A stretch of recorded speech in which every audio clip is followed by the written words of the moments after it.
Magandang araw po sa inyong lahat muli mga kapatid sa pananampalataya. Magandang araw din sa mga kapatid natin sa hindi pananampalatayang Katoliko. Nawa po sa mga oras na ito ay nasa maayos tayong lahat na kalagayan. Ngayon po ay ikalawang serya na ng pagtalakay natin sa pananampalatayang Katoliko at pagsagot na rin sa mga katanungan ng marami sa atin, lalo-lalo na yung mga hindi natin kapananampalataya.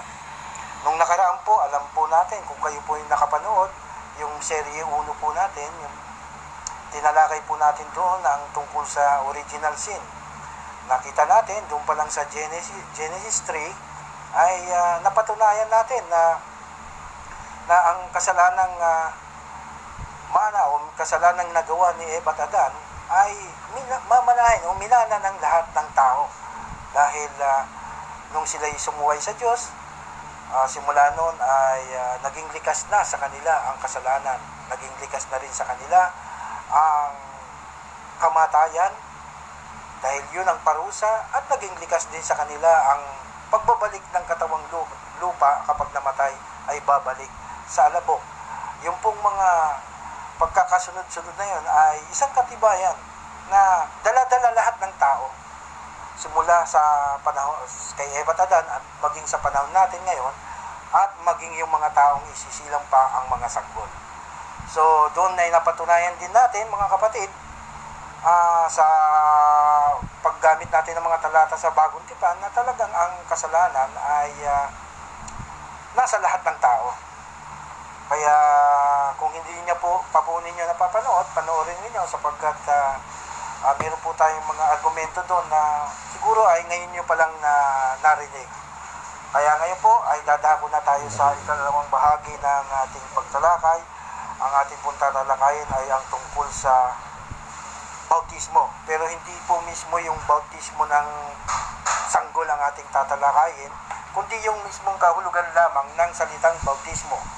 Sapagkat maraming nagsasabi, lalo na ang mga kapatid nating protestante, na ang bautismo daw niya ay meron lang iisang kahulugan. Ito yung paglubog lang, o yung to immerse or to submerge. Yung iba naman, ginagamit sinasabi nila na ang salitang bautismo ay to dip o to dip. Kaya yung tatlong yun lang ang kanilang pinaniniwala ang kahulugan. Pero totoo nga ba yun na ang salitang bautismo ay paglubog nga lang ba ayon sa Biblia? Yan po ang pag-aaralan natin ngayon mga kapatid. Naway tayo po ay magsuri at gamitin po natin, hilingin natin sa Banal na Espiritu na bigyan tayo ng karunungan upang maunawaan natin ang ating mga tatalakayin. Dahil medyo malalim po ang ating papaksahin sa mga sandaling to. Gagamit tayo ng mga lengguwahe na hindi sa wikang Pilipino. Gagamitin natin yung mga lengguwahe ng Grego upang makita natin yung ating pinapaksa kung ano ba talaga ang tunay na kahulugan nito. So, ito po. Ang salita pong bautismo ay Spanish word po yan. Alam po natin, no? At sa English ay baptism, at sa Pilipino ay binyag. Sa tuwing gagamitin po natin ang salitang bautismo, tayo po ay gumagamit ng salitang Spanish, no? So dahil yun ang talagang word na yung bautismo. Kaya mas maganda kung halimbawa sana ay ginagamit natin yung salitang Pilipino na binyag. Pero dahil doon po tayo nasanay, wala pong problema. Pare-pareho lang naman po yan eh. Bautismo, baptism, binyag. Isa lang po ang kahulugan niya. So, ang bautismo po ay galing sa Greek word na baptizo. Baptizo at bapto. Alam niyo po mga kapatid, sa akin pong pagsasaliksik, yung derivatives, alam niyo po ba yung salitang derivatives? Ito po yung pinanggalingan ng salita. Kumbaga, root word or etymology. Synonymous po yan. Pag sinabing derivatives, lahat po ng salitang baptism sa New Testament, ang derivatives po niyan ay baptizo at yung iba naman ay bapto. Pero majority po dyan ay ang Greek word na baptizo. Dahil sa pagsasaliksik po natin, nakita natin na ang Greek word na baptizo bilang derivatives ng lahat ng salitang baptism sa New Testament ay ginamit ng 80 times. Samantalang ang Greek word na bapto na ginagamit na madalas din ng mga protestante ay ginamit lang bilang derivatives sa New Testament 3 times lang po. At kung babasahin niyo po, ito'y makikita sa Luke 16 verse 24, John 13 verse 26, Revelation 19 verse 13. So, bapto means to dip, di po ba? So, 3 beses lang po yan ginamit sa Bagong Tipan. Pero, ginagamit po yan ng mga protestante bilang kahulugan ng salitang baptism sa Greek na bapto. Pero kung susuriin natin mabuti, 3 beses lang po yan ginamit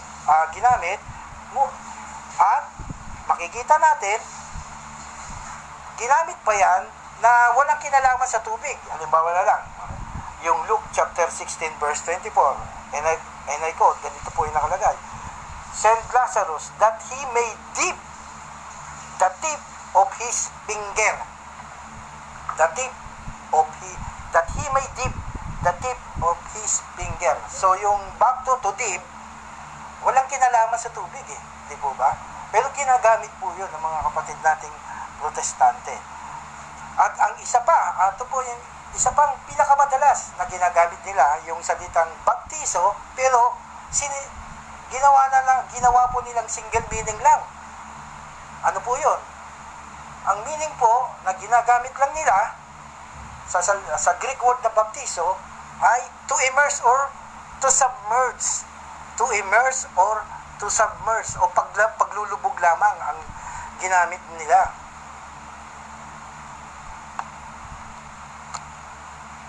Kaya, totoo nga ba ito na talagang to submerge nga lang ba ang ibig sabihin ng salitang Biblia? Ng salitang baptizo ayon sa Biblia? So, yan po ang pag-aaralan natin. At kunin po natin yung biblical account kung saan binautismuhan ang ating Panginoong Hesukristo. Dito po mababasa, tignan natin ang actual account kung saan binautismuhan ng ating Panginoong Hesukristo sa Matthew chapter 3 verse 16. Ganito po ang ating mababasa sa wikang Ingles. "When he had been baptized, Jesus came up immediately from the water." When he had been baptized, Jesus came up immediately from the water. So yung salitang baptize po dito, ang Greek word po na ginamit ay baptisteis. At ang derivatives po niyan ay baptizo. So sa mga protestante, sabi nila, dahil single meaning lang sa kanila yung Greek word na baptizo, sabi nila na ito'y to immerse or to submerge. Kaya nagkaroon sila ng konklusyon na ang ating Panginoon ay inilubog sa tubig. Di po ba? Kasi bumabase sila doon sa binigay na kahulugan ng mga scholars. No? Pero ano po ba ang totoo? Saan po ba galing yung yung definition na yun ng mga scholars? Galing po ba yun sa actual account? O hindi? O sa tradition? Kasi po doon sa actual account, kung babasahin natin mabuti at pag-aaralin, ang ginamit po na salita dito, baptize, sa Greek word ay baptisteis, ang derivatives po niyan ay baptizo, pero walang binanggit doon na nag-immerse. Dapat ang nakalagay dito, when he had been immersed, or when he had been submerged. Diba? Dapat ganun ang nakalagay. Jesus came up immediately from the water. Pero hindi po ganun Ang nakalagay po ay when he had been baptized. So, nagkaroon na agad ng konklusyon ang mga kapatid nating protestante na yun ay to immerse. or to submerge. Pero, saan nila nakuha yung ganung kahulugan? Binase yun sa binigay ng mga scholars. Pero saan ba kinuha ng mga scholars? Bakit ganun ang binigay nilang kahulugan? Doon ba sa actual account, dito sa Matthew 3:16? Hindi. Binase nila yung kahulugan na yon sa traditions. Kasi may mga traditions ang mga Hudyo noon na sa kanilang mga ritual, sa ritual of purification, doon sa mga sinagog, mayroong mga tinatawag na ritual bath, o kung tawagin yun ay miklep. Kung hindi po ako nagkakamali, miklep. Ritual bath po yun, na may tubig. Doon po nila ginagawa yung ritual of purification nila, o ritual cleansing nila. Doon, nilulubog sila. Naging tradition yun, yung paglulubog. Kaya, doon nila doon nila binase ng mga scholars yung definition. When in fact, hindi po natin makikita sa actual account yun dito sa Matthew 3 verse 16. Wala pong sinabi dito na yung salitang baptize is to immerse or to submerge. Hindi po makikita dito, mga kapatid. Ang makikita natin dito, yung derivative ay baptizo lang. Meron pa kong isa silang pinagbabasihan dito sa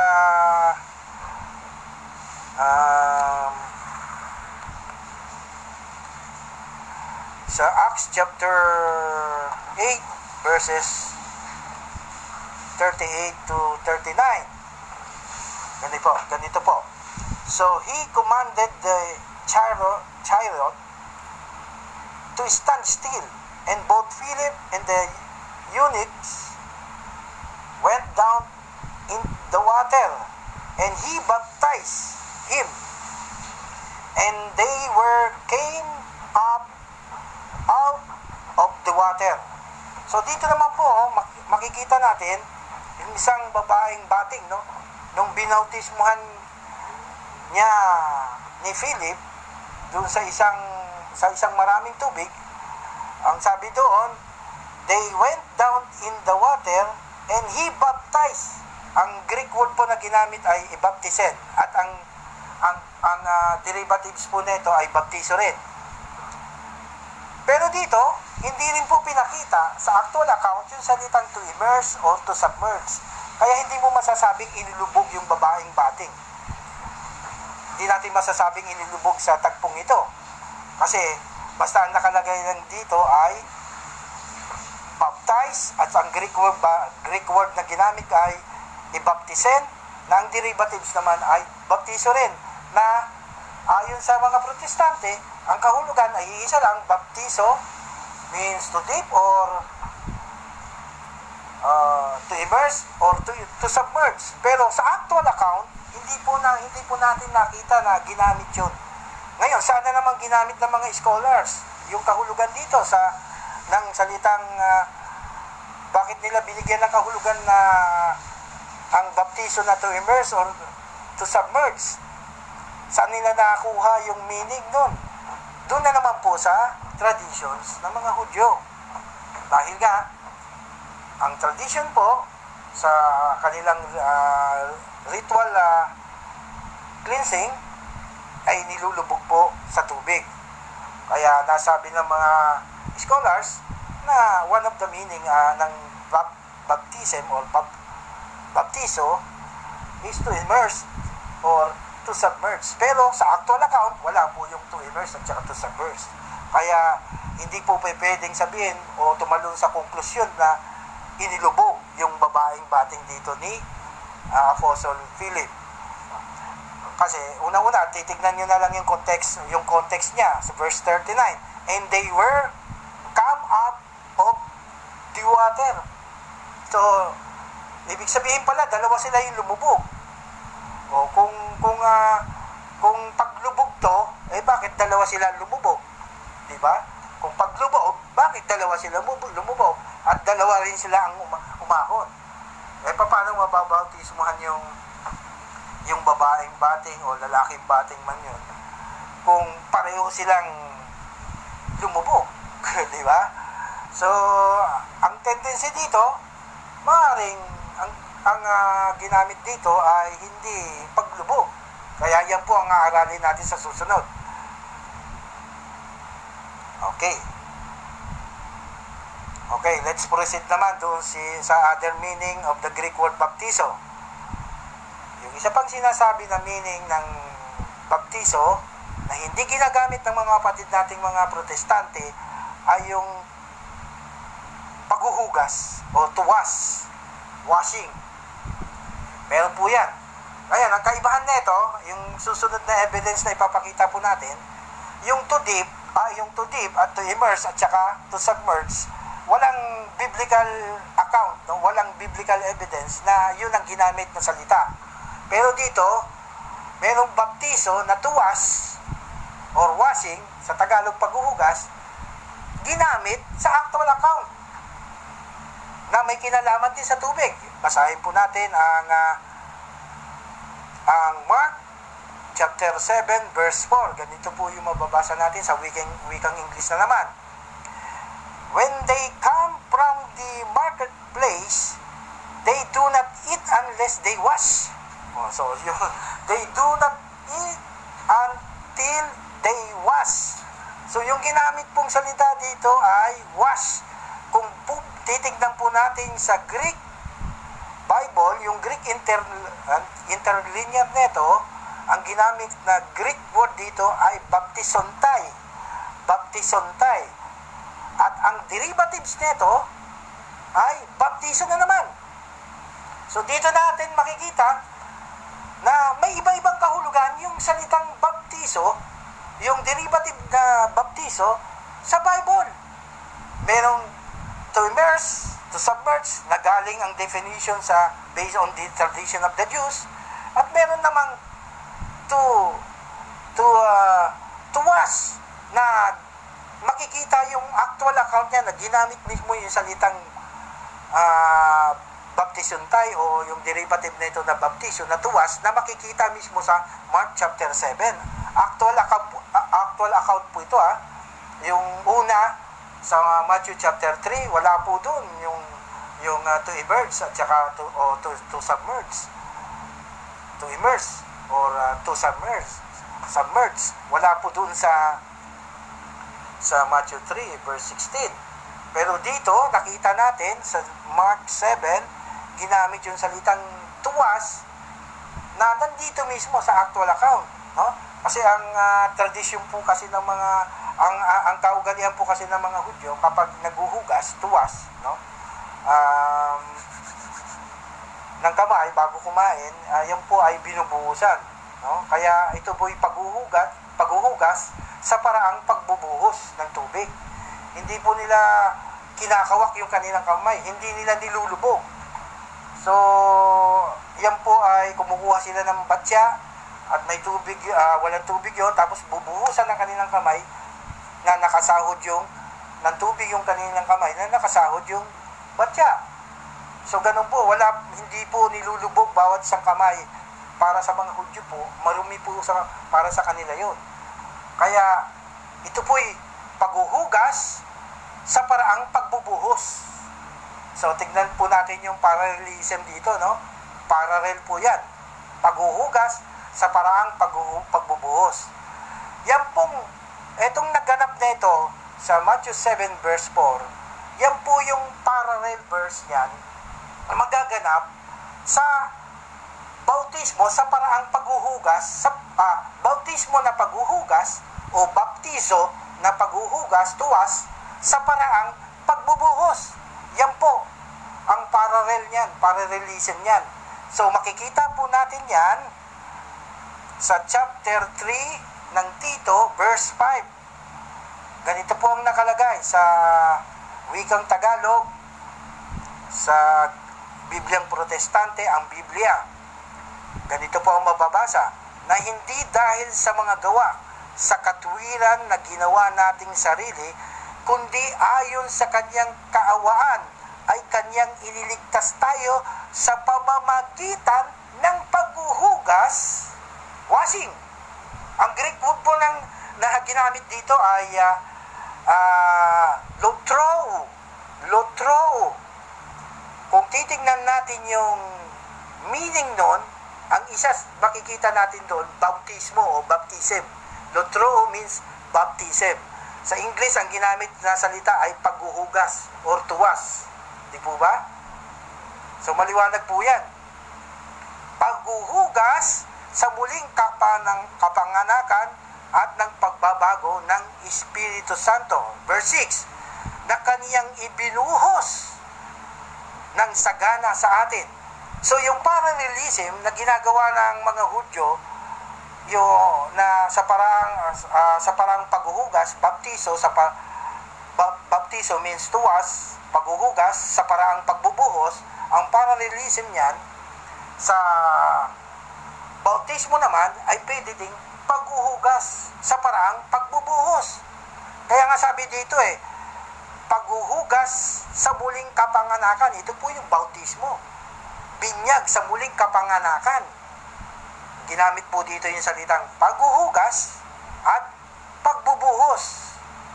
Sa pamamagitan ng paghuhugas at pagbubuhos. So dito, klaro na po na mas klarong-klaro, nakita natin sa actual account na ginamit yung salitang tuwas, baptiso, paghuhugas sa paraang pagbubuhos.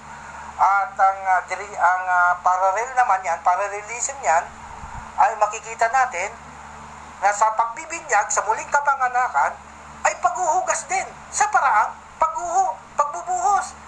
Dito po sinabi sa verses na kanyang ibinuhos ng sagana sa atin. Alam niyo po itong talatang ito, itong kaganapang ito ay inihula na po ito by the way, sa Catechism of the Catholic Church, sa paragraph 1215, tinawag po natin yung bautismo sa paraang paghuhugas, o bautismo na paghuhugas sa paraang pagbubuhos. Yan ay tinawag po nating washing of regeneration. Ito po ang basis natin yan. So, ayan po yan. Alam po, yung kaganapang ito ay meron na po yan inihula na po yan sa lumang tipan pa lang na mangyayari sa pagbabautismo ay may mangyayari na paghuhugas sa paraan ng pagbubuhos. Basahin po natin sa Isaiah chapter 44 verse 3. Sapagkat ipagbubuhos ko ng aking tubig siya na uhaw at ng bukal ang tuyong lupa. Aking ibubuhos ang aking espiritu sa inyong lahi. O kita mo, maliwanag po, di po ba? Sinabi doon, sapagkat ipagbubuhos ko ng tubig. O, di po ba? Inihula na yan na merong bautismo na magaganap na sa paraang pagbubuhos bilang tanda ng muling kapanganakan. Tito chapter 3 verse 5. At ito ay sa paraang pagbubuhos sa pamamagitan ng paghuhugas sa paraang pagbubuhos. At inihula na po yan sa lumang tipan. Ito nga po, ipagbubuhos ko, ang wika, ipagbubuhos ko ng tubig. Di po ba? Tubig ang gagamitin. At ng mga bukal ang tuyong lupa, aking ibubuhos ang aking espiritu. So, yan po, napakalinaw po yan. Kaya ngayon, ito ang pagkakaiba. Yung kahulugan ng baptism na to immerse or to submerge ay binase sa tradisyon. Pero gayon pa man, tinututulan ba natin? Hindi po natin tinututulan yun. Sapagkat ginagawa po yan ng simbahang Katoliko. Ang tinututulan lang po natin dito ay yung sinisingle out nila. Ginagawa nilang single meaning yung salitang bautismo.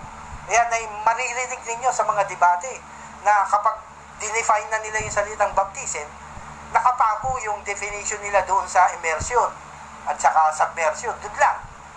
Pero dito nakita natin sa ating pag-aaral na mayroon palang ibang kahulugan ang salitang bautismo na ang Greek derivatives niya ay baptizo rin, na mayroon palang tinatawag na paghuhugas o tuwas. At ang paghuhugas ay sa paraang pagbubuhos. At nakita natin ang mga talata na sumusuporta dito. Kaya, kaya, kung ikukumpara lang natin, mas masasabi nating matibay na batayan yung paghuhugas sa pamamagitan ng pagbubuhos, dahil nandito mismo sa actual account yung kahulugan ng tuwas. Ginamit yung salita mismo, yung word na washing or tuwas. They was, sabi dito na ang derivatives nyo na ay baptizo rin. Samantalang yung to immerse and to submerge ay hindi po natin nakita sa actual account na ginamit doon sa pagbautismo kay Kristo. Hindi po natin nakita. Ngayon, binasi lang yon ng mga scholars natin. Ang definition, binasi doon sa tradition ng mga Hudyo. So, ayan po, napakalinaw po niyan. Ngayon, ito, ano naman yung mga ebidensya natin na merong ang naganap na paghuhugas sa paraan ng pagbubuhos sa Biblia, na merong binautismohan. Meron po yan, no? Meron po tayong ebidensya. Yan po ay unang-una na yung kay Pablo. Si Pablo po ay nabautismohan sa loob lang ng bahay ni Ananias, no? Kung di ako nagkakamali. At nung bautismohan siya, nakatayo pa siya nakatindig. Mabuti, basahin po natin. Gawa chapter 9 verse 19. At pagkadakay nangalaglag mula sa kanyang mga mata ang mga parang kaliskis, at tinanggap niya ang kanyang paningin, at siya'y nagtindig, at siya'y binautismuhan, no? At siya'y binautismuhan. So ang Greek word po na ginamit doon ay ibaptiste, at ang derivatives na naman ay baptizo.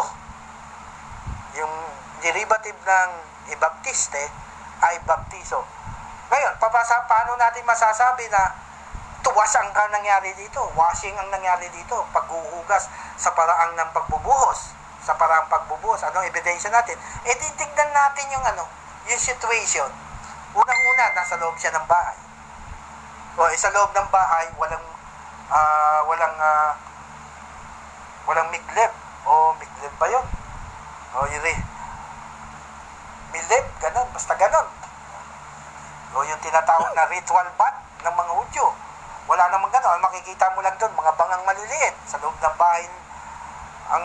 Kasi yung mga migleb ay makikita lang doon sa mga sinagoga, no? Sa mga sinagog doon, kasi doon ginagawa yung mga ritual purification ng mga Hudyo. So dito sa bahay ni Ananias, wala po ditong ritual bath para ilubog si Pablo. At saka during those time, kung titignan mo yung cross reference, pinaghahanap nga si Pablo, wanted nga siya. Pinaghahanap nga siya dahil simula nung na-convert na siya, iniwanan niya na yung mission niya.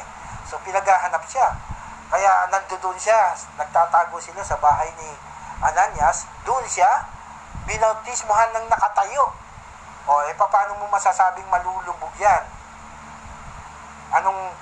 Walang ritual bath dyan. Walang swimming pool, walang malalim na tubig. Anong possible na ginawa kay Pablo nang binautismohan siya? Mapepersa tayong bigyan ng meaning, kasi ang ginamit na derivative ay baptizo. Kaya mapepersa tayo, ayon sa gusto natin, mapepersa tayong bigyan ng kasagutan, kahulugan kung anong ginawa kay Pablo. Dahil ang ginamit na salita ay baptiste, ang derivative ay baptizo, mapipersa tayo, mapipilitan tayong bigyan ng kahulugan. O anong ginawa kung ganon? Wala nang iba kundi tuwas. Hindi po ba? Yung baptizo, tuwas yung ginamit dyan, ginawa dyan. Hinugasan si Pablo sa paraan ng pagbubuhos. Yan po yung bautismo na ginawa dyan. Dahil hindi siya pwedeng ilubog Wala nang tubig dyan na malalim Nasa loob ng bahay siya binautismohan Di po ba? O ano pa yung pangalawa? Dako po tayo sa pangalawang ebidensya na nagamit na posibleng ang baptiso o pagbabaptize ay naganap sa paraang paghuhugas o sa pamamagitan ng paghuhugas sa paraang pagbubuhos. E di tingnan natin yung naganap sa unang pangangaral ni Pedro. Mababasa po dito sa Acts chapter 2 verse 41, no? Then they that gladly received his word were baptized. And the same day they were added unto them about 3,000 souls. Yan po, 3,000 na bautismuhan sa loob lamang ng isang araw. Ito, tayo mga Katoliko, naiisip natin ito paano nangyari yun? Nagtatanong tayo kasi hanggang ngayon po ito, hindi pa matanggap ng mga scholars na mga protestante yung na walang paglulubog na naganap dito Kasi tignan niyo po mga kapatid, 3,000 binaptismuhan sa loob ng isang araw. Kung paglulubog, imposible po mangyari yan. Wala pong magic na nangyari dyan, mga kapatid. Kasi, unang-una, tignan po ninyo, yung geographical location. Jerusalem, napakalayo sa Jordan River. Malayo po, kilometro. Kung pupunta sila doon isa-isa, yung mga 3,000 na yan, hindi po kakasya ng isang araw yun, tapos babalik pa sila sa Jerusalem. Hindi po mangyayari yan ng isang araw lang. Dito nga lang sa lugar namin, huwag naman po sana kayong magagalit, no? Dito nga lang sa amin, yung distribution ng relief goods, inaabot ng, wala pa kaming 1,000 pamilya dito sa aming lugar, inaabot ng 2 araw, 3 araw pa kung minsan, di ba? So doon, imposible. Kaya hindi mapatunayan yan ng mga protestanteng scholar, na may paglulubog dyan, kasi imposible mangyari yun na geographically, na pakalayo nila sa Ilog Jordan, mangyayari yung bautismo ng paglulubog sa loob lang ng isang araw. Imposible po, 3,000 yan, 3,000 katao. Kaya, dito, pwede tayong tumalon sa konklusyon na maaaring ang naganap ditong pagbabautismo ay hindi po paglulubog. Yan po ay maaaring paghuhugas, true pouring, paghuhugas sa pamamagitan ng pagbubuhos. Yan po ang maaaring nangyari dyan. Mapupwersa tayong bigyan pa rin ng kahulugan dahil ang ginamit na salita ay baptize. Sa Greek word ay ibaptisentai o ibaptistetan, at ang derivative po niyan ay baptiso. So kailangan bigyan natin ng kahulugan. Maaaring ang nangyari dyan ay washing through pouring of water, paghuhugas sa pamamagitan ng pagbubuhos ng tubig. Yan po ang maaaring naganap. At meron pang isa, pwede natin sabihin na pagwiwisik, di po ba? Pwedeng may naganap na pagwiwisik dyan. So, ngayon, sasabihin nila, meron pang pagwiwisik. Meron, inihula na yan na may magaganap din na pagwiwisik sa nabautismo. Yan po ay mababasa natin sa Ezekiel, no? Chapter, sandali lang po, kukunin ko po yung Biblia natin. Ito po.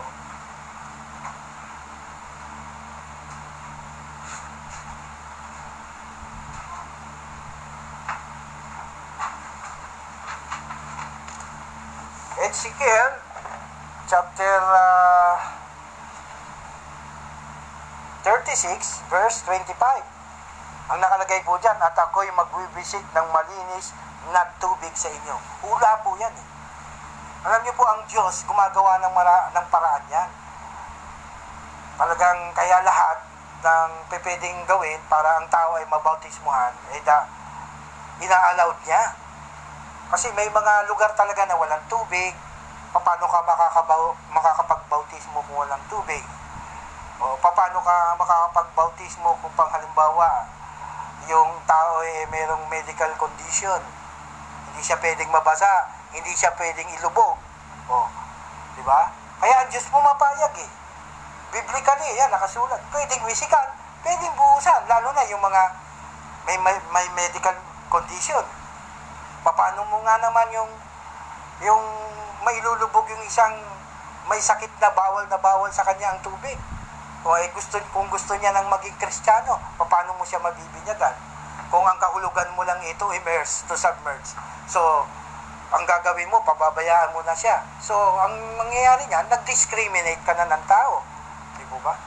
Kaya, inaalaw yan ng Panginoon kasi biblical naman eh. Talagang nagaganap po yan na kailangan ang tao ay mabautismuhan sa lahat ng paraan. Basta ang malaga ay gumamit ng tamang formula sa pangalan ng Ama, ng Anak at ng Espiritu Santo. Ayan po. Malinaw po yan mga kapatid ha. Inaral natin at ako po yung humihingi muli ng paumanhin dahil sa aking sinus po talagang hirap na hirap po akong magsalita. Pero dahil sa gusto ko pong makaambag kahit konti man lang sa aking maliit na pamamaraan ng konting kaalaman sa aking mga nasasaliksik, ay ibinabahagi ko po kahit tayo po ay medyo nahihirapan. Kaya sana po ay meron tayong natutunan at katulad po ng sabi ko na kung meron po kayong katanungan ay ilagay nyo lang po doon sa comment box at sa susunod na serye po na ating pagtalakay ay sasagutin po natin. Nung nakaraang topic po natin ang original sin, wala pong nagtanong. At ngayon, sana meron naman magtanong pa sa ikatlong serye po ay meron po tayong sasagutin. Ngayon, ito po.